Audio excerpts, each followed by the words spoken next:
From the campus of the University of Kentucky, you're listening to Behind the Blue. I'm Cody Kaiser with UK Strategic Communications. We've had several transitions. None of them have been just, and they've usually resulted in the people who live there somehow get removed from the things that they need to survive. The land or rights to hunt or rights to common water and so forth.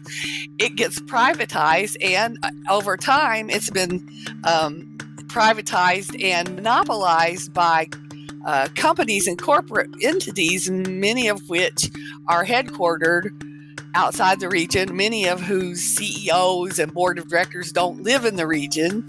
One of the sayings is that transition is inevitable, but justice is not. So this idea of just transition has to do with not only transitioning our economy, our fuel base, our communities, but doing it in a way that ensures social justice and ensures that the most marginalized people, marginalized communities are able to prosper through that transition.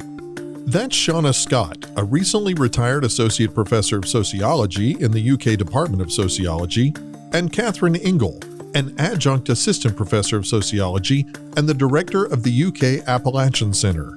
Central Appalachia has powered the nation for generations, fueling industry, building cities, and supporting economic growth far beyond the region itself. But as coal and other extractive industries decline, communities across Appalachia are once again facing transition. The question, as many have learned through hard experience, isn't whether change is coming, it's whether that change will be just. On this episode of Behind the Blue, Scott and Engle discuss a new book they've co-edited, Toward Just Transitions: Visions for Regenerative Communities in Appalachia. Drawing on decades of scholarship, community-based research, and on-the-ground activism, the conversation explores what it means to move beyond extractive economies toward futures grounded in democracy, equity, health, and local control. Scott and Engle frame Appalachia not only as a region shaped by coal and industrial decline, but as a place already rich with grassroots innovation, from local food systems and youth leadership to cooperative ownership and indigenous perspectives on land and stewardship. Together, they reflect on history, climate change, racial and economic justice, and the role institutions like the University of Kentucky can play in supporting community-led solutions across the Commonwealth. Kathryn Engle and Shaunna Scott are here on Behind the Blue. Thanks to both of you so much for taking the time to talk with me. I want to kind of go over a little bit of background. Kathryn, you are an adjunct assistant professor of sociology and the director of the UK Appalachian Center. And Shaunna was telling me before we started recording, rather gleefully, that she is now retired, but was formerly an associate professor of sociology in the UK Department of Sociology. So I think I have that part kind of covered, but is there anything to embellish upon? And I guess maybe leading into this, how did this collaboration on this book kind of happen?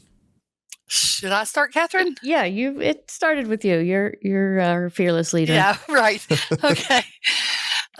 So Kathryn was actually a PhD student of mine. I was on her committee, and was I chair or co-chair of your committee? Chair. Just chair. I couldn't remember. I guess Dwight had retired, hadn't he? So Dwight Billings, who would have been another possibility, he retired before I did. So I was chair of Kathryn's PhD committee, and I was looking at retiring a little bit early because my husband's a professor at Indiana University, and I commute from Indiana, or I haven't done that my whole career, but I did it for like 10 or 12 years. And the commute was getting difficult. So I thought I was looking to retire early. I had this sabbatical in 2016, and I thought I got one more good project in me before I retire, and what should it be? And that actually turned out to be a long and winding road where I had a few ideas that I vetted, and I was also hoping to do that by revisiting the field sites where I'd done most of my community-based research in Appalachia, Harlan County, Pike County, and Martin County. And so, as I traveled during my sabbatical back to those three counties and to talk to colleagues and friends and people who had participated in previous research projects. And so then I had this idea that what I really wanted to think about was, at the time, was how are we going to move forward in the region when the traditional industrial basis of the economy had actually been collapsing for like 20 years by then anyway, or more.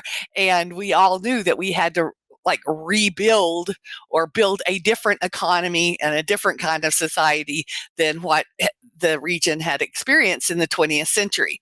So rather than gaze back at my own career, I wanted to look forward, and I wanted to look forward in community because I was interested in all the work that there's just so many organizations, so many groups in the region who are working to create a more just, sustainable, regenerative, healthy, prosperous, positive future for the region. And so I decided to, pitch that idea for the book and send out requests for chapters and topics through various, contacts and listservs like Appalachian Studies and, different universities and nonprofits and other kinds of groups, and began to get, chapter proposals, way more than I could use. It looked like it was going to be a very big project, and Kathryn had finished her dissertation and was now Dr. Engle, and I suggested that maybe we shift our relationship to co-editors rather than chair and student, and if she would work with me on the project. And I'm delighted that she agreed to do that, and she really helped me. That was also a great thing because I was approaching the end of my career and she was approaching the beginning of her career. So I thought that made a nice team for this forward-looking book. A nice handoff of the baton, is in a sense. Yes. Kathryn, what were your thoughts, jumping into this project? Yeah, no, I was thrilled to be able to work with Shaunna and a lot of these folks that I had been working with in different capacities and had known. I was interested in and did my dissertation relating to local food systems. And so our chapter in the book, I worked with several other people on a chapter, folks from Community Farm Alliance and Grow Appalachia, and myself. And that chapter was multiple proposals that kind of got combined into our one chapter. So it's been great working with these contributors and putting together these visions.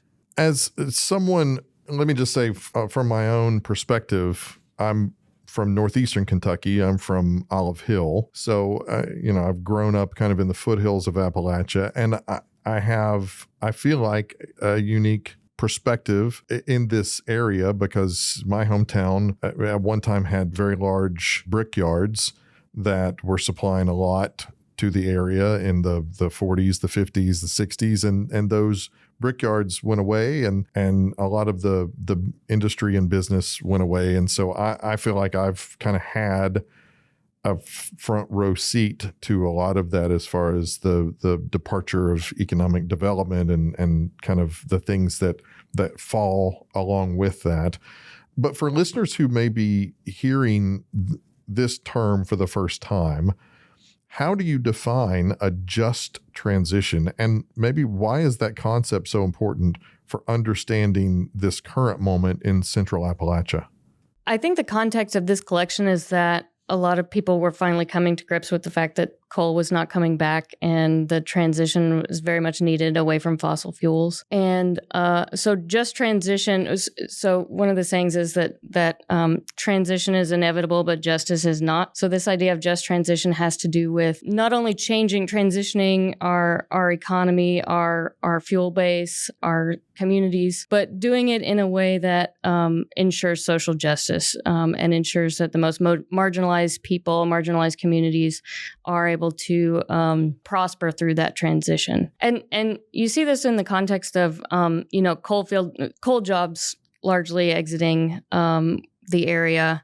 So a lot of the communities that are represented in this book have suffered a lot of downturn in terms of jobs in the economy and the changing of the coal industry and the leaving of the coal industry for a lot of communities. So places like Appalachia are severely impacted by changing transportation structures, fuel structures. And so this volume looks at how we can help. I don't know what I'm trying to say here. Shaunna, you want to jump in? I'm going in circles in my head. Sure.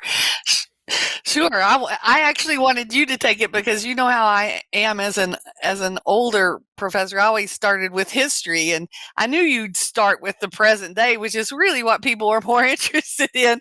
But certainly, as we've lost jobs and all that goes with that, right? Tax base and other things that make a community livable. We, people are affected by that in different ways.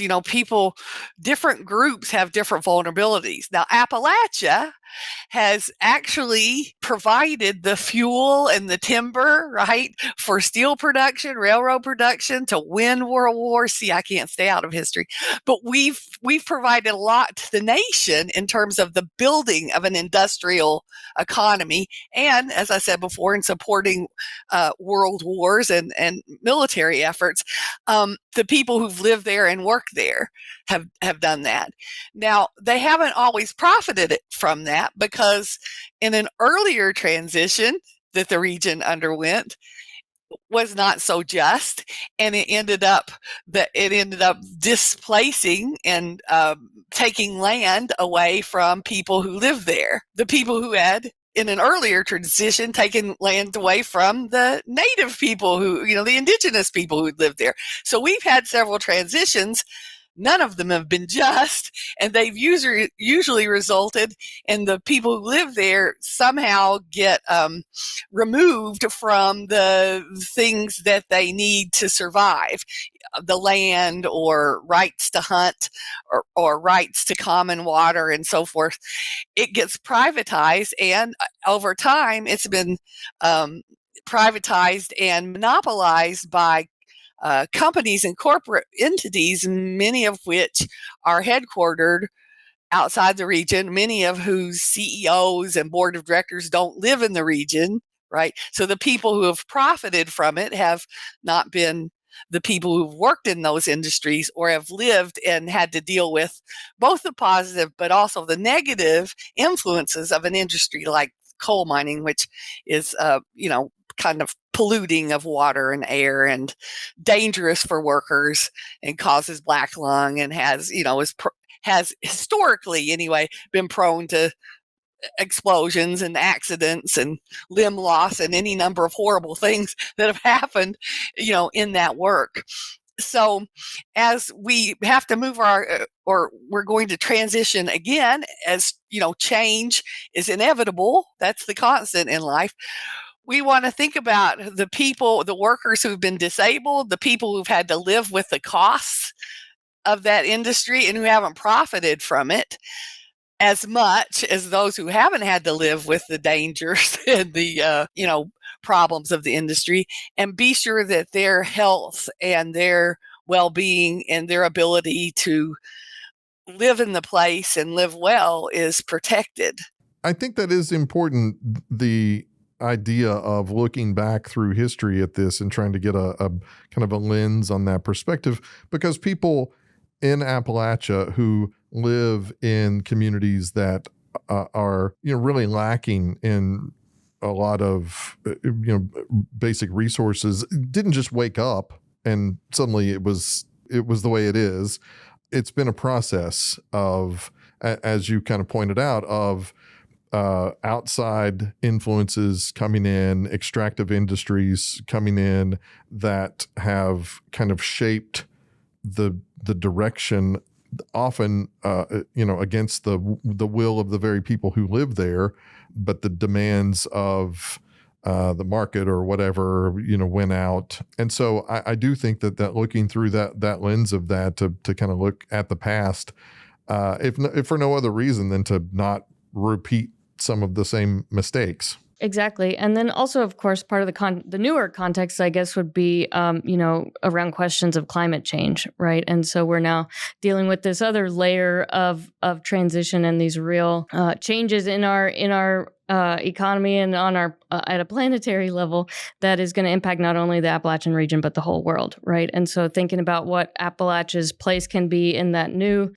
stage in the face of climate change and all the issues that it brings. That makes me think too about the idea that as our understanding has grown, as far as what our industrial impact on the climate has been, we've expanded that over the years to realize we don't live in our own personal bubbles that don't have an effect on other factors. So the things that we do have an impact on our environment and the planet for a larger degree than we have realized, I think, in the past. And I think that you can kind of look at that maybe kind of in an inverse way, in that like the importance of Appalachia, like that impact of that area too. Like you were talking about the steel industry and a lot of things that the people of Appalachia provided for outside of their region. It's not just these people live here and they live on their own and they don't bother anybody. Nobody, there's no connection there. There's a vast connection between. That's a well-rehearsed, historical myth about Appalachia, is that it was somehow ahistorical and disconnected from the rest of the world. Oh, people who live on their own and maintain their traditions from Chaucer's England or whatever. That's a bit of a myth. Appalachia has always been connected to a regional, national, and even global economy. I mean, it was a English company that built Middlesboro, and we've always been connected, even from the early settler days when people came in and interacted with the indigenous folks who lived here, and they did fur trading and other things. It's not ever been this sort of idyllic separated and uncorrupted by the rest of the world place. It's always been part and parcel of what's going on in the whole planet, and continues to be. Well, just for one kind of last piece of context before we kind of jump into bigger themes, this book brings together scholars and activists and community organizers and young leaders. As you're working on this and developing this out, clearly there's a reason for bringing this group together, a gap that this volume kind of filled. What was the kind of the rationale and the drive behind it, involving such a wide array of people from different backgrounds and perspectives? I mean, I knew, so for 20 years of my 33-year career at UK, I taught environmental sociology and public sociology, which in public sociology is about how we use, social science to serve the public, right? To engage in real world social and political and economic and cultural issues. And I was a big proponent of community-based research that is involving communities in choosing my question or choosing my research topic, and bringing UK students to communities in Appalachia to work with them and have an exchange about what's going on in the world and what can we do to address problems or make the world, for want of a better phrase, a better place, right? So I knew that a lot of the work, I really value that interaction between academia and the community, right? And I knew that a lot of the real work where the rubber really hits the road on just transition work is not, academic necessarily, but it's out in the communities. So I just knew I had to have that. And then Kathryn just played a great role in being sure that I remembered, bringing young people in and bringing different kinds of fresh perspectives. Partly, it's also just a general philosophy in this nation of immigrants that diversity is strength, right? That's the value and the beauty of our region and our nation and the world. And we actually, as a person who actually studied anthropology, not sociology, we know that for life to thrive, there needs to be diversity, biodiversity, genetic diversity, cultural diversity, right? All kinds of diversity, because you have to adapt to all these changing conditions, and you have to adapt to different niches all over the planet. There's not one way or one idea or one thought that's the one model that fits every situation in every historical period all over the world. And so you just really have to include diverse perspectives, and you have to get that energy from listening to them and listening to other people and freely exchanging those ideas to, come forth with some better solutions for the future. Yeah, and I think this collection also brings together, not only the academics, but the activists and the young people. And also some of the chapters are more theoretically minded, and some are more kind of boots on the ground. Here's what we did. Here's some ideas of how we can, impact these transitions and impact certain communities. And so I think, in Appalachian studies, the activists and also artists, the academics, activists, and artists have always kind of worked together, which I will also say that the cover of the book is by Pat Banks, who's the Kentucky Riverkeeper and has been a dear friend and mentor to me since I was a college student at EKU. So we also have some great art on the cover. But this, the academics, activists, and artists coming together to promote, change and growth in the region, I think is a really important part of not only this book, but Appalachian studies as a whole. Framing Appalachia not only as a kind of a site of struggle, but as a place with enormous potential for innovation and resilience. And we kind of talk about that in kind of two ways, like that this has gone on before, but it's currently going on. These communities are actively involved in this type of work. Are there some examples from the book that maybe illustrate local communities that are already and have already been doing this just transition work? Yeah. So, one example from my own work and the co-authored chapter that I have in here is relating to local food systems. And so I feel like local food systems is definitely a piece of the puzzle in terms of this idea of just transition, where we can relocalize our food systems, kind of condense those commodity chains, right, and invest our monies at a more local level with local farmers, local gardeners, local producers, and keep that value chain more closed and local. And so the chapter that I have with my co-authors, we talk about Community Farm Alliance and some of the work that they've done for decades now on transitioning. Really, that work comes from transitioning farmers from tobacco production and into different agricultural enterprises. But then also some on the work of Grow Appalachia, which I was involved in for several growing seasons as a site coordinator, where I helped start the Knox County Farmers Market and worked with home and community gardeners to help produce, people produce their own food. And it doesn't really get any more local than that, right? So I think local food and agriculture is definitely part of this quest towards changing economies, providing different kinds of jobs, different kind of enterprises for people as we transition away from fossil fuels. That chapter concentrated on 3 organizations that there are countless organizations. I mean, accelerating Appalachia that really works on like rebuilding soils. We've got different food hubs and different community market groups and community garden projects and folks in all kinds of communities working to get local food served in school cafeterias and community gardens started at schools. And so at all kinds of levels, at the very local and, on up regional and national, there's all kinds of work around food. And of course, a really famous example, I think, of localizing something in Appalachia that's is like a historical example is Apple Shop.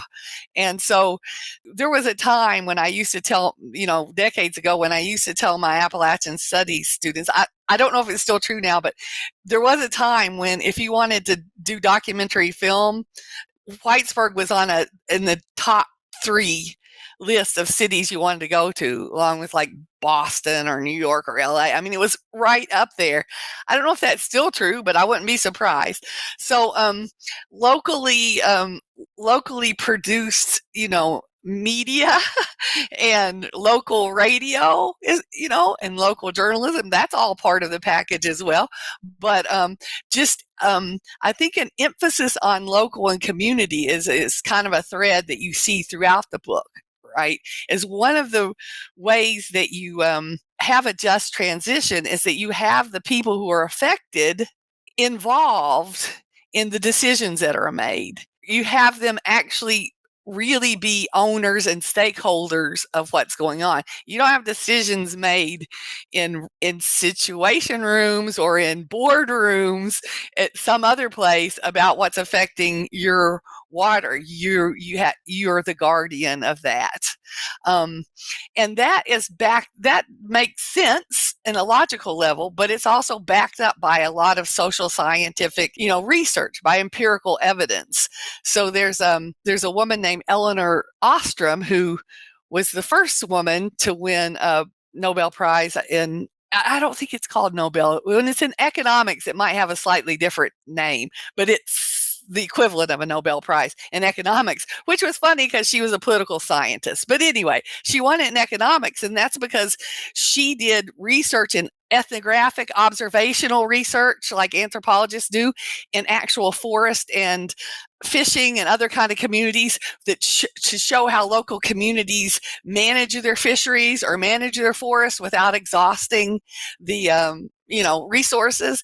She also did a bunch of experiments with students playing games and manipulating the rules, or we might call them regulations or laws of the game, to see what would cause what different outcomes might emerge when they were engaged in trying to win the game. And you can actually set up rules to a game so that things come out winner takes all. Monopoly, as we all know, Monopoly is like that, drive everybody out of business. And our economy is a lot like that. Let's have 3 billionaires own everything. But actually, if you change the laws and rules, you can have outcomes where everybody prospers and everybody, gets a more equal, share of the pie. And so her research over decades caused people to rethink a very common notion that people have, that there's a tragedy of the commons. That is, this was a notion that came out in the 1960s based on no evidence or very little evidence, that if everybody grazed their cows on common land, that there would be an incentive for the peasant or the farmer to have his cows eat all the grass and starve all the other cows out, right? That wasn't based on evidence. Actual cattle grazing, tribes don't do that, but it seemed like a logical argument, I guess, at the time. And she blew that out of the water. The argument of the tragedy of the commons is that there's only 2 ways, that you either have to have the state control everything, as in the USSR, before 1989, or you have to have private ownership which in our case has resulted in corporations or a few billionaires owning most everything. But the fact is, her research shows that what you really need is everybody to have skin in the game and everybody to get a share and everybody to be involved in setting the rules and laws for overfishing or overforesting or whatever it is.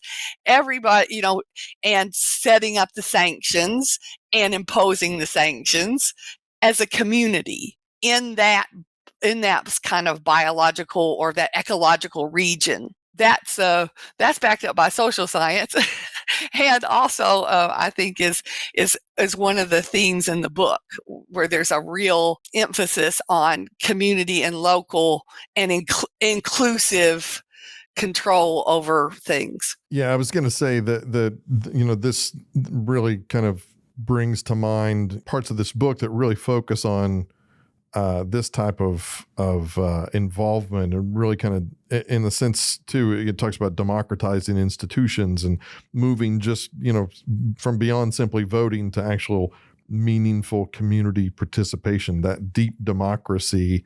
This seems to me like that's kind of what this looks like in practice in these contexts of communities being involved in more than just a surface level in what goes on in their communities.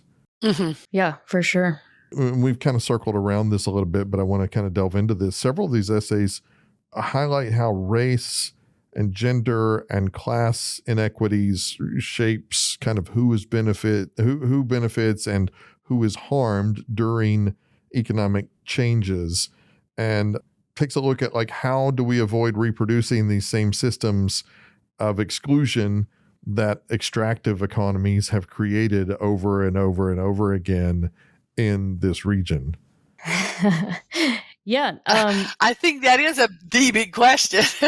Right. And that's a hard question. And so now you're talking about not only changing economic systems, but changing racial hierarchies and changing gender hierarchies and things like that. So it's not just a question. You can't just take the economy and not think about those other questions. And so, yeah, oftentimes when there's change, the people, minoritized voices are often most harmed. So in this, we were trying to be cognizant of that and thinking about how we can think about transition while lifting up and listening to the most minoritized voices. So people like Francis Henderson talks about Black coal miners in Appalachia and their historical experience and how they were often the first ones to be fired whenever, the industry was going out. So I think she has a really great chapter talking about kind of that racialized narrative. And then the chapter by Tasha Devon talks about indigenous perspectives, which I think is incredibly important to think about as we're thinking about questions of land and ownership and water and natural systems, and indigenous people who have connections to the region and or live in the region, right? So I think her chapter and her work with Southern Appalachian Mountain Stewards is really incredible. Thinking about her chapter looks at questions of rematriation and what that could mean in the region in terms of changing questions of ownership or control in Appalachian communities, but not just ownership and control, but stewardship, right? And taking care of people and the land, which is a recurring theme throughout this book. And then I also want to highlight the work of the STAY project, Stay Together Appalachian Youth. We have a chapter there that is their mission and vision statements, which I think really does a good job of taking an intersectional approach at youth and development and work and transition in the region. And they've been doing a lot of great work for, over 10 years in the region. So I think looking at those younger voices, those voices of color, to get a more complete picture and perspective. Did that give you a lot of hope in putting this together, that you saw that these younger generations were taking leadership roles, organizing programs, and really trying to play a role in helping shape their future? The STAY project, like that, the whole idea behind that is remaining in that area and bringing that area, out of the problems that they faced. And I felt like, there was a lot of positivity that was coming out of that specific part of it, that there were a youth movement in a sense that was really there and had a lot of strength and was growing. And I mean, did you find that there was a lot to kind of be inspired by in that sense? Yeah, and I think also between STAY and the Appalachian Transition Fellowship and the work of organizations like the Highlander Center, which does often, center youth voices, and that project basically had young people working on specifically transition questions, just transition questions around the region. So I think using those kinds of things as a model to think about how we can have young folks tackle some of these really difficult issues, whether that's, internet access or broadband or water quality. I think looking at these kinds of examples and these kinds of case studies could encourage and inspire other communities and other people. Telling their own story, these people in Appalachia being able to drive their own narrative, use that narrative power to tell their own story, seems like, it's such a central part of this. If you're not allowing other people to tell your story for you, you're the one that's navigating this and you're the one that's narrating this, both for your own community and for outside communities. Is that fair to say that's kind of a central part of kind of achieving these transitions? Yeah, I think so. And that may be, part of too is when people tell stories about you that you think are fundamentally incorrect. You have this urge to obviously to talk back, but these young people who are struggling to stay in the region and make their region a welcoming and healthy and good place to live are, I think, marginalized and do really need to have their voices, or I need to step off the stage and let them have their voices. You asked if it gave hope, and Kathryn answered, it gives me hope because I'm from a different generation. Kathryn gives me hope. Kathryn's been involved in these groups, and Kathryn also was one of the leaders within Appalachian Studies of y'all, Young Appalachian Learners and Leaders, or is it the other way around? Leaders and Learners. Leaders and learners. So y'all, which y'all means everyone, as we all know, right? I love that. Yeah. Is that so that's why it was so important to get Kathryn on the book, because she knew more about what was going on with young folks than I did, right? Because I was gearing up for the last retirement project, and kind of stepping out. Also, clearly, young people have a bigger stake and a bigger ownership in the future of the region and climate change and so forth, because they've got more of their life to live there. I came from a generation that everyone said, if you want to make something of yourself, leave, right? And that went on for generations. And as a young woman from Eastern Kentucky, there weren't that many jobs open to me that were like professional, right? The way you made money was a way a lot of the guys I graduated in 1978, and coal made a comeback in the 70s. And a lot of my classmates could just make more money going to mine coal after high school than going to college. So they weren't following my go to UK, get a degree, go to the University of California, get 2 more degrees, spend the first half of your life getting degrees of becoming a professor. But that's not a job there's not that many of those kind of jobs in Appalachia. So I wound up not really living my life so much in Appalachia. I'm always adjacent, around Lexington, but adjacent to Appalachia. But I adore that the younger generations don't accept that like I did. Like, if I'm going to follow a dream, I probably have to get out of here. I love that they're willing to stand up and fight for the place, though they do give me hope. Yeah, over the past several years, I've spoken with, and we've done stories on so many different students who their desire, their end goal is to get their degree and go back to their home communities and take what they've learned, no matter if they're coming from the College of Agriculture, Food and Environment, and they are planning on doing something that is agriculturally related or business, even tourism related, or for example, I'm going to go here and get my degree, and then I'm going to go on and go to dental school here at UK, and I'm going to become a dentist, and I'm going to go home and open a practice there. I'm going to do my part to, I want to be there. I want to be with family.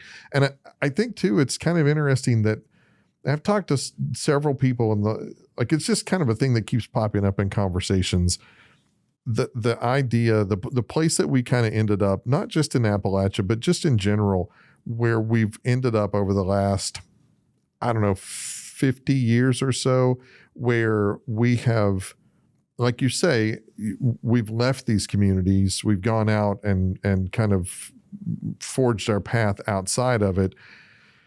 And we've really gotten away from, and I'm not trying to advocate for one way or the other, but we've gotten away from these communities where, when people have a job, they have a family, they have kids, and that whole community of grandparents and aunts and uncles, and you're raised up with your cousins and you're close to them. And I feel like in a lot of situations, and maybe this is anecdotal, I mean, I can speak to it in my own life, like that idea of moving away and you lose that connection with those people. It's always great to come back and be around those people, but it seems like they're kind of getting back to that in a sense of like staying in those communities, building those bonds. And I think also I wanted to mention this too, like the importance of like place-based knowledge from indigenous practices and traditional agriculture, things like that. I feel like that's the family bond, the family unit kind of thing is part of this too, of like that place-based kind of knowledge and tradition and things like that. And it's interesting to see an importance and a light being shown back on that as far as like the importance of that. And it's not everybody, but I feel like for a long time that was kind of like, you didn't want to talk about that. And now it's like, like, I don't know if that makes sense or not, but like that was not the in vogue thing to do. The thing to do was, like you said, go somewhere else and be out. But now I think it's like, no, this is good if you want to stay. You don't have to go somewhere else. Yeah, Shaunna and I have both had the good fortune of working with those students that you're talking about who come to UK and then want to go to dental school or law school or graduate school or PA school, and then they want to go back home and they want to serve their communities. And I know I've worked with a lot of those students who are in medical school right now and then wanting to go back home and be a general practitioner.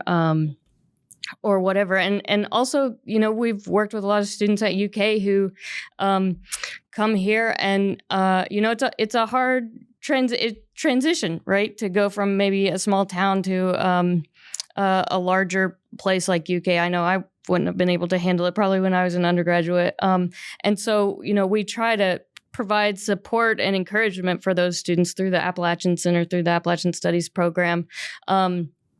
That they do belong and that they can come and be a part of the UK community and but also have their traditions and histories and family ties celebrated at the same time, and then can meet other people that are like them, other students from the region, who then might want to go back. They might want to go somewhere else. They might want to move across the country, but they have those options and those choices. So it's been, I know, at least for me anyways, really incredible to be able to work with those students that are, juggling with these questions of where do they fit in their communities? How can they fit in their communities? And how can they contribute to these sorts of changes and these transitions that we're talking about? Mm. And that touches on another, like just kind of talking about that, health being another major theme, physical, environmental, community health, learning about the public health impacts of economic transition and how that should, how that factors into policy decisions moving forward. I know that there's the kind of delves into that as a theme as well. There's a lot of ground that this book covers and tries to cover, even developmental strategies like that are pitched as solutions, but maybe not the best solutions, like prison construction, things like that. Those seem to be factors that really kind of, I guess, complicate the whole process as well. I guess in some ways it seems like there's so many things to address that you just kind of like have to step up to this situation or this particular topic. And then once you've kind of established a foothold, now you can move to this. And it does seem like a kind of a slow process because it just does seem like there's so much to address with this. There is a lot. And I will say, like on the question of public health, I was sometimes overly glib about like, well, we couldn't possibly build an economy that's any less healthy for workers and people who live around it. So I'm not scared at all about it because, the one I lived under, my daughter bought me a t-shirt that says I was raised on coal dust, so the one I lived around was, kind of dangerous. But the chapter goes into, there's a lot more nuance to that. It's easy to be glib about something like this, but you also have to think about the ways in which the union and especially the United Mine Workers, right, and the coal industry also provided hospitals and insurance and important parts of our public health structure. So you have to recognize that while it's tempting to say, oh, just burn it all down, how could it be any worse? You do have to recognize the things that were good and that you can learn from it so that you can build something better that works. It's kind of revolutionary, to both be bold and humble, listen and act, is a hard thing to do. It's complicated, just as you said. And the revolutionary side, which I just dropped that ball, I want to bring it back up, is that it's also, you have to think differently about the economy, because the economy isn't let's bring companies from the outside that are successful into our region to build stuff, or to give us jobs. The economic development isn't necessarily jobs. We need to think about livelihoods. We need to think about living and life rather than jobs. We need to think about our own businesses and our own ideas and building an economy that works for us. When we buy things from Walmart, that money goes somewhere else. It doesn't circulate in our community very much. When we buy things from the local hardware store, if you're lucky enough to live in a town that has one still, which you may not be, right? That money circulates, right? It keeps staying, that dollar keeps going around your community. And so it's not that we need to rethink the whole economic development model for, obviously to really have a just transition. We need to employ ourselves and each other and engage ourselves and our community in building the thing that we want. And another thing that's revolutionary about it is it really questions, it's starts to make us question ownership of land. There's a chapter on how land should be owned and who should own it. And this ownership of business, as I said before, but there's the more theoretical chapter that Kathryn alluded to earlier, talks about employee-owned enterprises, right? So one of the features of our economy, our capitalist economy, is that some very rich people own the stuff and the rest of us work for them or rent from them because they're buying all our houses as well right now. So we work for them and rent for them. We own nothing.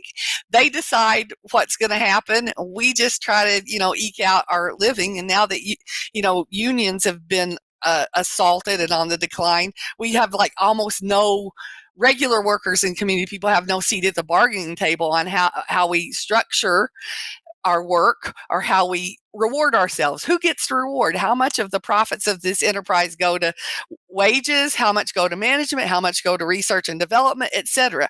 Well, if you had way more employee-owned enterprises and co-ops, that would democratize those institutions, and we can make decisions that might work better for the 99% instead of the 1%, which is what we've been doing for many decades of my life.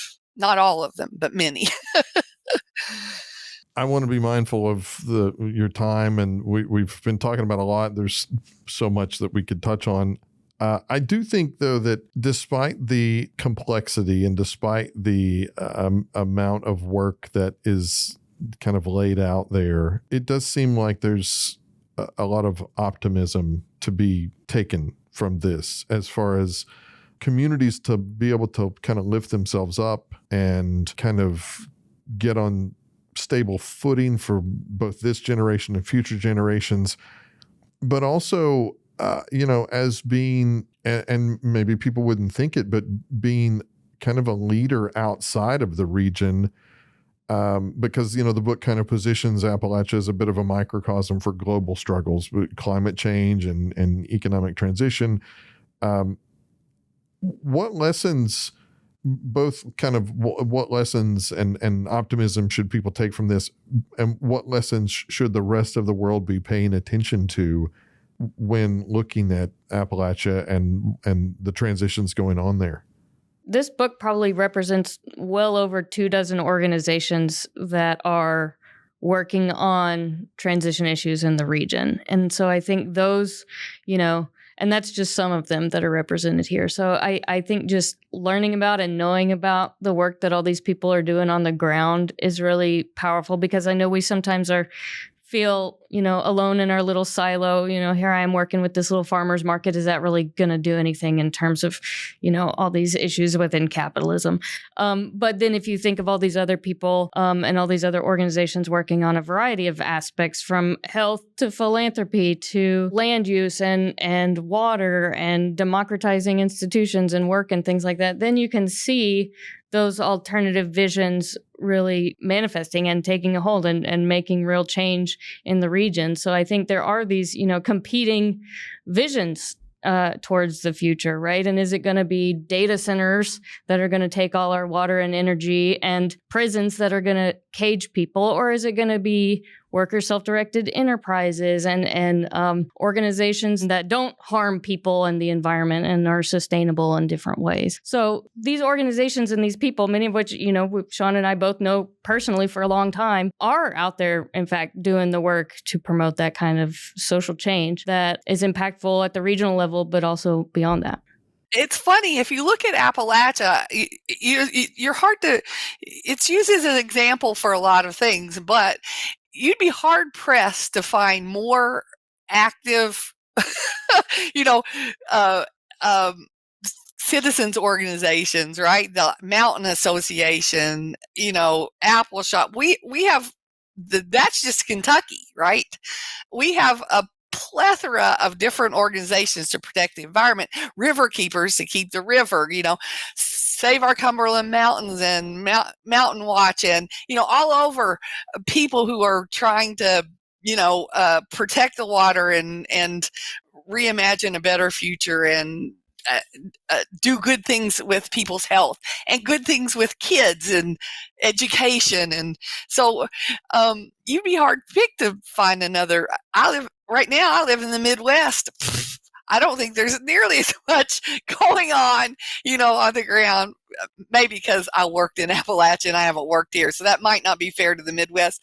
But I would put our infrastructure, our civic infrastructure, in that regard, up against anybody's. You both have deep ties to the University of Kentucky. What role do you feel that institutions like UK can play in supporting these transitions? And where maybe do research universities either help or sometimes hinder community-led solutions? And over the years, I've talked to several people who've been here at UK who have worked in communities where we have kind of tried to take the approach over the years. We've kind of changed our tack and kind of taken the approach of, when we go into these communities, we want to go into the communities and be like, you tell us how we can help you as a university. And, Faith Moves Mountains is a program that comes to mind. There's several different programs where we've gone into these places to say, like, your community best. You tell us how, as a university, we can help you. Where do you think the university kind of falls in as far as supporting this type of thing? UK's been a real mixed bag. Historically, it's been a mixed bag on this. So, yeah. But I do think, obviously, as the land grant, a land grant institution, as the flagship institution of the state, it means a whole lot for me to be at UK, as a Kentuckian. And so I think it is really imperative to serve the service region, which is largely Eastern Kentucky, right? And meet people where they're at. And with the needs that they have. And whether that's, I know there's been a lot of work around healthcare, right, with UK in the region. But I think even, beyond that, into work in agriculture, working with nonprofit organizations, cultural institutions, right? So I think there is definitely a place for university folks to work in tandem with civic leaders on the ground, judge executives in Appalachian counties to try and help change narratives, I guess, first of all, as we're still talking about some of the issues with stereotypes and how to frame problems in Appalachian communities, but also help in creating creative solutions for issues. For example, Martin County. So which Shaunna knows very well. Martin County has had a long history of water issues.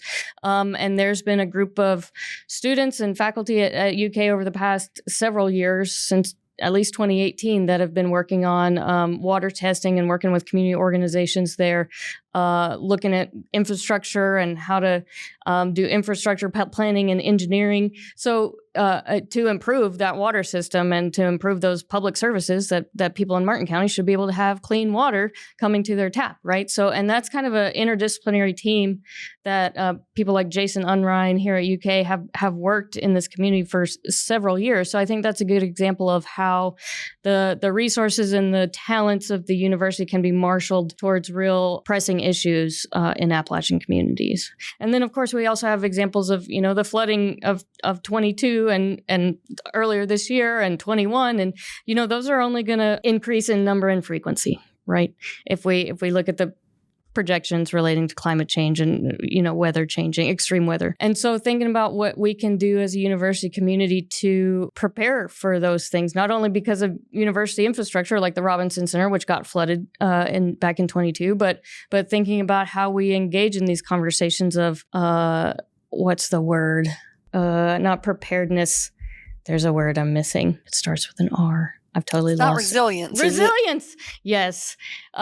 Conversations about resilience and planning, right? To build resilient communities that are going to be able to withstand some of the real changes that we're going to be having as a region. Thank you, Shaunna. Yes. Resilience. No, that's okay. Yeah, resilience. And the thing about, I actually read a lot on disaster research because I worked for about 20 years, worked on the Martin County coal impoundment that collapsed. But again, in disasters, all kinds of disasters, those caused by climate change, those caused by human error, whatever those caused,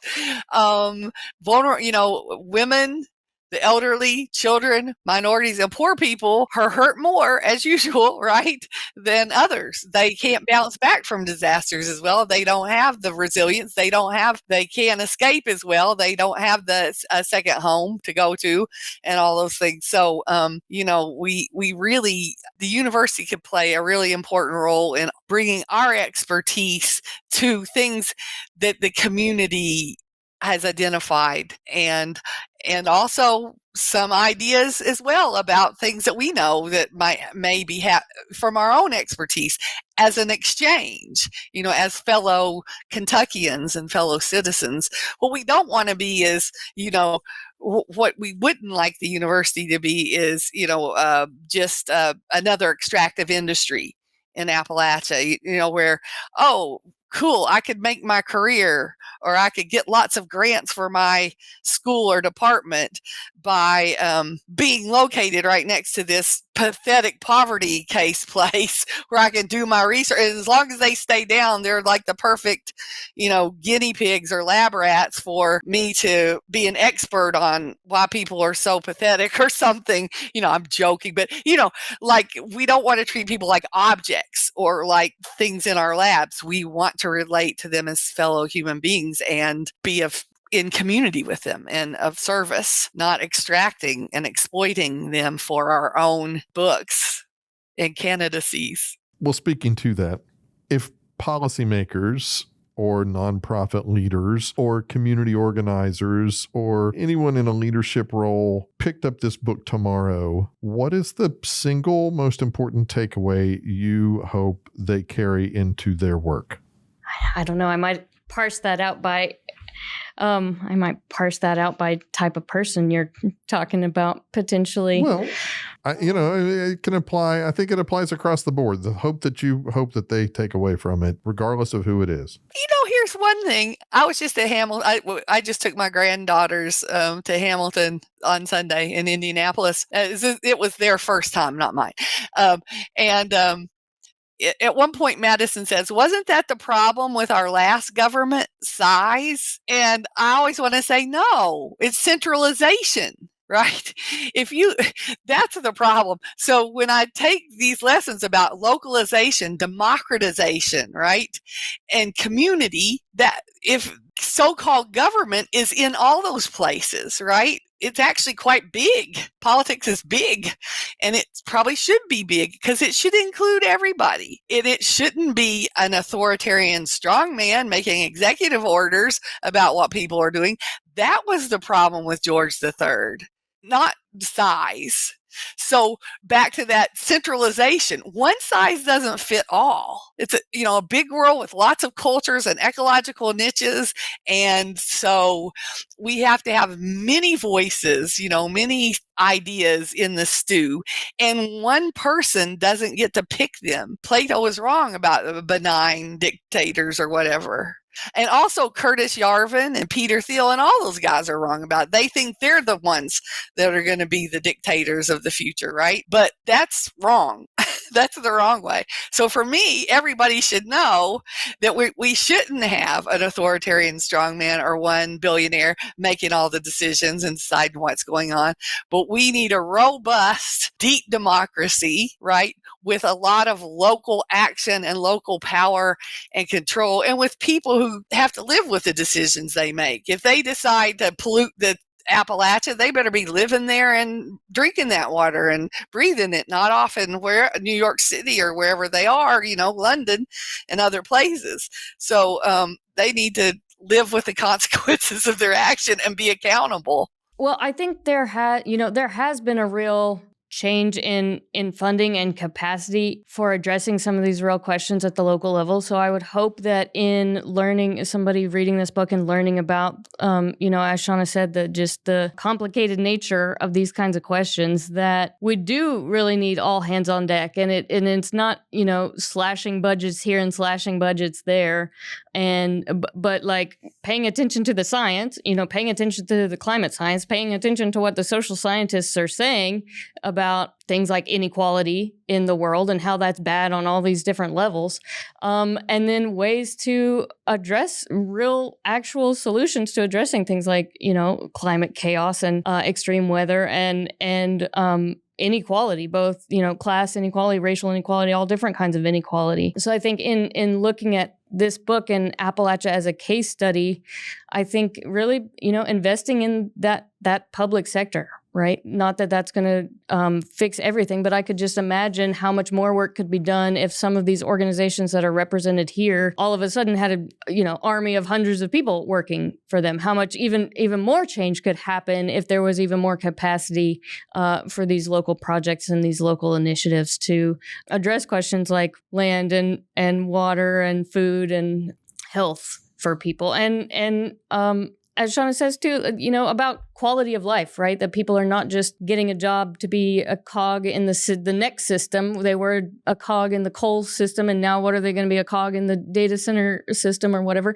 But we find real ways to have people have meaningful participation and meaningful lives in these communities that have been marginalized in a variety of ways through the years. And surely listening to indigenous voices is important. I had wanted to make this point earlier, and I do want to say it now. Land and water and air are treated like commodities, especially land, but also water. Nestle says water isn't a human right. They want to own it all and bottle it, right?